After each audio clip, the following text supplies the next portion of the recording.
So what we've done so far is to use Resochord essentially as an insert between Rhythm Maker and the output. But it's likely that you want to use it in a more targeted way, say for example on individual sounds. That's what I'm going to show you how to do here.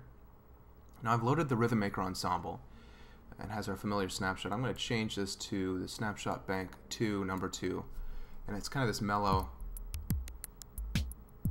IDM vibe. I'm going to crank the BPM a little bit there.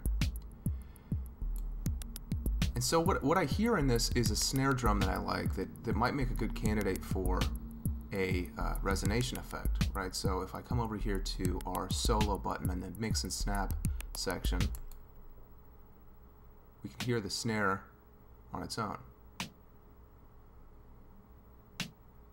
And so I'm going to go into the structure and apply Resochord just to that sound.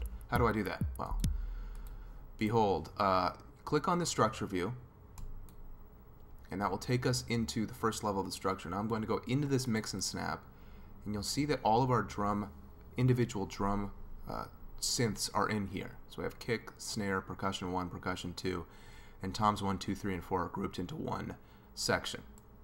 And then they all go into a mixer.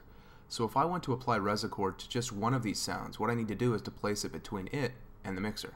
Pretty straightforward, right? So I'm going to click on Electronic Instruments Volume 2, and I'm going to drag Resochord into the structure view right between the snare and the mixer, essentially where I want to put it. But that's a little close for comfort, so I'm going to click and select all this and drag it off to give us a little more space so we can see what's going on here. So here we have Resochord, and we want to connect this snare module to Resochord. So I'm going to click on this out and go to Resochord's in, do the same for the second one, and then I'm going to do the same for Resochord's outs and the mixer's ins, right? So this left and then this right. And now we have Resochord hooked up to apply only to the snare drum, right? Everything else is passing through unchanged.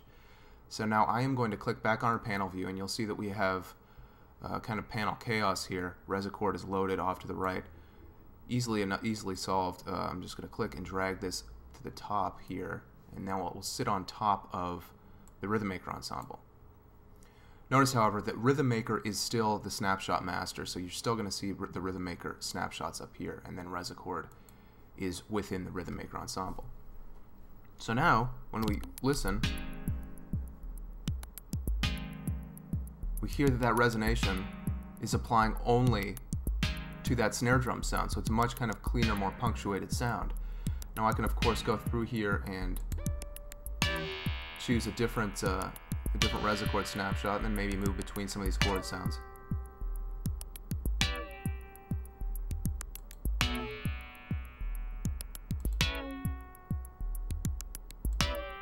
And of course you can go into Rhythm Maker, and one cool thing about this is that you can alternate between a total view of the sequence and an individual view. So with this slider, if you click on View, you can move between these, right? So each one of these is a different drum part.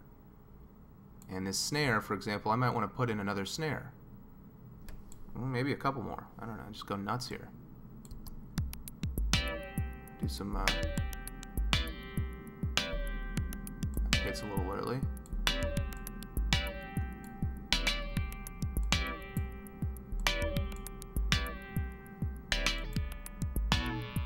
So that's just one example of using Resochord in a more targeted way. Now there are of course a lot of other drum ensembles or groove boxes that you can use this with, so it's a cool way of getting more targeted with what Resochord's doing, because you likely don't want to use it over the entire ensemble unless you're going for a really out there effect.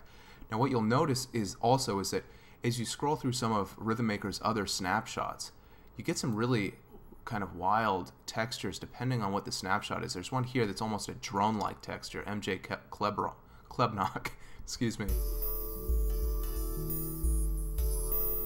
So hear how kind of far away, it's almost lullaby-like. It's a really cool way of using Resochord, and you're still switching between the chord sounds.